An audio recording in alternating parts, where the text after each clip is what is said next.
Do you think that this lack of meaning that we have in our society, do you think that's part of the reason why we had a collective meltdown over COVID? Because overnight, everything shut down. All our industries, everything that we judge ourselves by, everything that in the Western world gives us meanings, we were all sent back to our rooms metaphorically to think about what we've done, to quote a comedian. And all of a sudden, we realize that our lives don't have as much meaning as we once prescribed to them, hence this huge crisis that we now face. Yeah, well, that's definitely a big part of it. Can I actually hit two different... Go for it. Pluck two strings right there? Because the word meaning has a really interesting double meaning, right? In the sense of means to an end, how to get shit done. And in the sense of like this felt sense that I have the capacity to live my life in a thriving way, right? Both of those.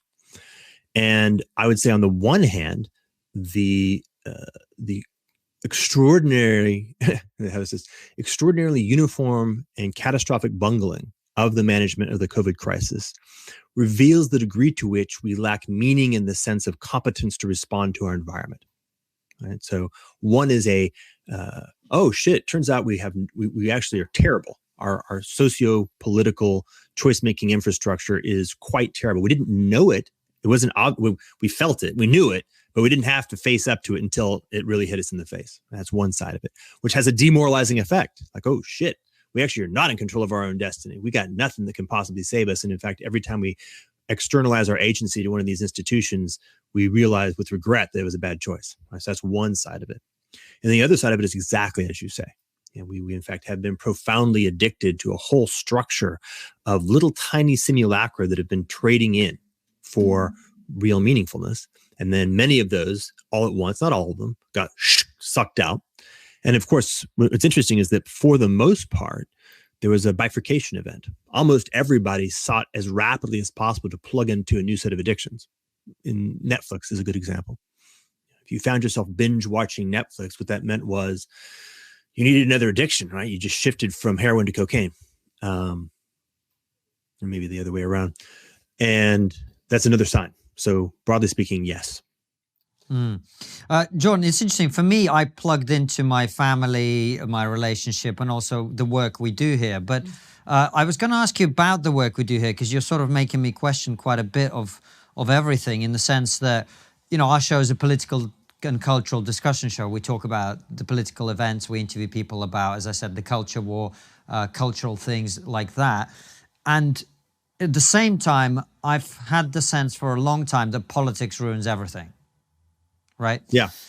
And one of the subjects that we've talked about somewhat, neither of us is religious, but neither of us can help but notice the fact that as we've killed God as a society, that's opened up a vacuum. And when you talk about meaning, I'd argue religion gave people that meaning for a period of time.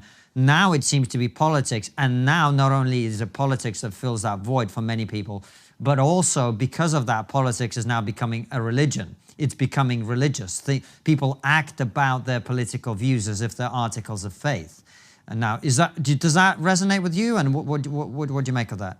Yeah. So what comes up for me is that what I would say is something like God, nature, family, community, and authentic self. Something like that are like the 5 fingers of meaning.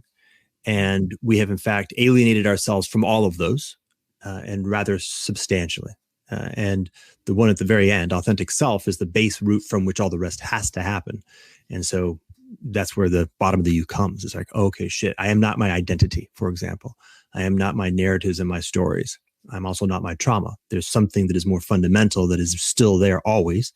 Some might call it soul, if you choose to use that language. And when you get back to that place, from that place, you can begin the process of now entering into renewed relationship of meaningfulness across the other 4 fingers.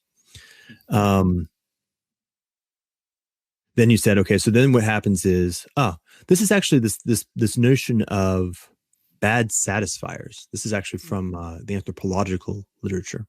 Max Neef. I'm thirsty. I drink a can of Coke. Terrible idea, but I don't have the right tools. Something in my life has given me the wrong tools. So I keep actually getting in my own way. I actually solve the problem with something that actually makes the problem worse. So politics is actually solving the problem of religion with something that actually makes the problem worse.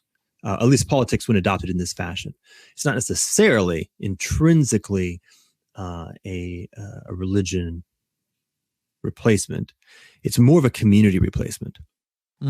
But in any event, it definitely makes the problem worse.